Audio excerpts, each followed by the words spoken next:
Vlog, hi mga Inday, another day, another mini vlog. At for today's video nga mga Inday, abay, araw nga pala ng linggo at eto nga't magluluto nga na naman ulit nga tayo ng may sabaw. Abay, eto nga't inilabas ko lang pala siya mga Inday, para nga naman lumambot at pagkatapos nga ay lumabas nga lang ako sandali at eto nga't pag uwi ko ay talagang basang-basa nga yung pajama ko at pati nga yung buhok ko ay basang-basa. At tignan nyo naman at kumulot na nga yata itong aking pinariba na buhok. Charis!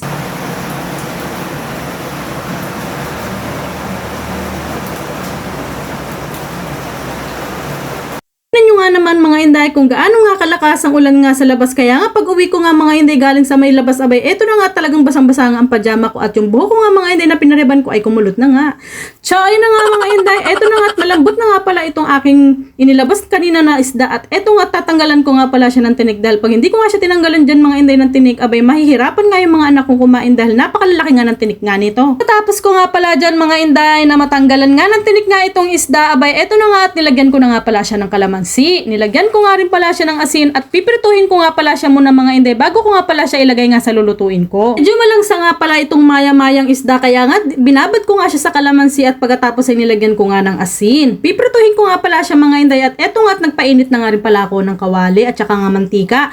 Pagkatapos at nung mainit na nga yung mantika at kawali, abay eto na nga at inilagay ko na nga pala itong isdang maya-maya. Namaya nga lang mga Inday, nung naluto na nga pala itong maya-mayang isda, abay eto na nga at hinango ko na nga pala siya. Pagkatapos ko nga mahango yung maya-maya mga Inday, abay, eto na nga at isinunod ko na nga rin pala yung galunggong. Pinirito ko na nga lang pala siya mga Inday dahil yung nabili ko nga ay hindi na nga sariwa. Habang nagluluto nga pala ako dyan mga Inday sa kabilang kala ng galunggong, abay, eto na nga at nagpainit na nga pala ako ng kaldero. Iginisa ko na nga lang pala yung bawang, sibuyas at pagkatapos isinunod ko na nga rin pala ang luya at nung maluto na nga yung luya, abay, eto na nga at iginisa ko na nga rin pala yung kamatis. Tinakpan ko nga lang siya sandali para nga naman mamaya mga Inday, pag nadurog na siya, abay, okay na nga yan at pwede na nga nating lagyan ng patis. Bago ko nga pala dyan mga Inday, lagyan nga ng patis itong aking niluluto, abay eto na nga at yung miso na nga lang pala muna ang inuna ko at pagkatapos ay dinurog-durog ko nga lang. At nung madurog na nga siya mga Inday, abay eto na nga at nilagyan ko na nga pala siya ng patis at pagkatapos ay nilagyan ko na nga pala siya ng 3 tasang tubig. Hinalo-halo ko lang mga Inday para nga madurog at nilagyan ko na nga rin pala siya ng asin.